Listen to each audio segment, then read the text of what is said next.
Bien, ben, je vais créer un autre objet derrière.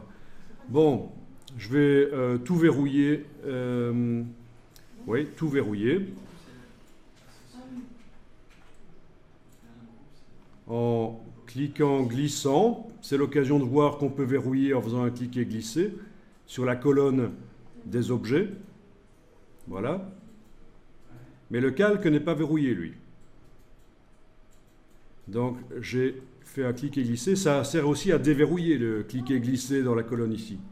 Non, je dis ça parce que je vois souvent des gens qui cliquent plusieurs fois de suite pour verrouiller ou déverrouiller plusieurs objets. En fait, il suffit de faire un cliquer glisser. Voilà. Donc tout est verrouillé, on ne sait travailler sur rien. Et je vais aller faire un second cercle. Je prends l'outil ellipse, je me mets au centre. Là, pas de chance. Les repères commentés apparaissent en rose.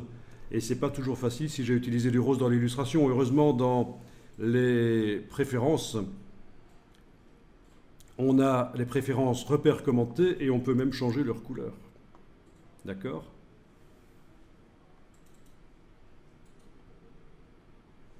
Voilà, comme ça ils sont en noir maintenant.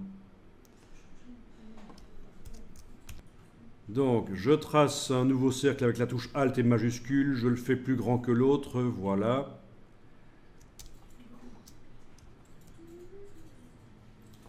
Le voilà dans la palette des calques. Il est dans le calque. Je vais faire les vignettes un peu plus petites ici parce que avec tous les objets que j'ai, ça commence à devenir pénible d'avoir des grandes vignettes. Voilà. D'avoir des vignettes de 80 pixels. Donc je suis allé dans les options de panneau ici en bas pour aller changer la taille des vignettes. La palette des calques, c'est super important de bien la voir. Hein. Alors là, c'est vraiment un problème chez beaucoup de stagiaires. Ils travaillent la palette des calques comme ça, voilà. Ok, je travaille dans Illustrator. Où est mon calque? Où est mon objet? Je m'y retrouve pas, c'est foireux. Ben oui, mais pourquoi tu n'agrandis pas ta palette des calques pour te voir? Hein? Voilà, ça c'est typique. On a déjà des problèmes pour y arriver, parce que apprendre Illustrator c'est pas facile, mais si en plus on travaille sur des palettes minuscules dont on voit qu'une partie, voilà. Ok, donc ici je vais mettre une couleur de fond à ce cercle que j'ai fait et je vais le déplacer en dessous de tout le reste. Voilà. Bien. Et évidemment, la transparence me montre la transparence du motif me montre la couleur qui est en dessous. Ben, c'est logique. Hein. Alors, ta question, si jamais tu sélectionnes l'objet, oui, et tu fais clic droit, disposition arrière-plan.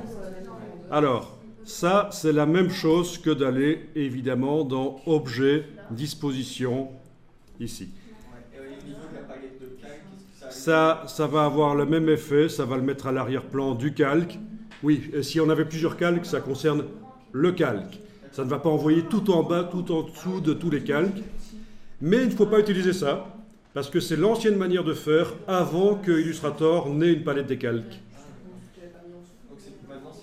Maintenant, on n'utilise plus et on fait par la palette des calques, voilà. Ben bon, on peut de temps en temps encore l'utiliser, mais disons qu'il faut savoir que ça n'a plus vraiment de raison d'être. Et Adobe laisse les anciennes manières de faire dans les logiciels, parce qu'on ne sait jamais, pour certains exercices, on ne sait jamais, les gens vont imaginer des techniques, et les anciennes manières de faire pourraient encore intervenir et servir, mais aussi pour les gens qui ne mettent pas à jour leurs connaissances. Il y a des gens qui ont commencé Illustrator dans les années 90 et qui, 15 ans après, n'ont toujours pas mis à jour leurs connaissances. 15-20 ans après, ils fonctionnent toujours avec les outils des années 90. Peut-être qu'ils font un truc en 6 heures alors qu'en 20 minutes, ça peut être fait maintenant. Mais donc, pour ne pas perdre de clients, et ça c'est valable pour tous les logiciels chez Adobe, ils laissent les anciennes manières de faire. C'est plus précis.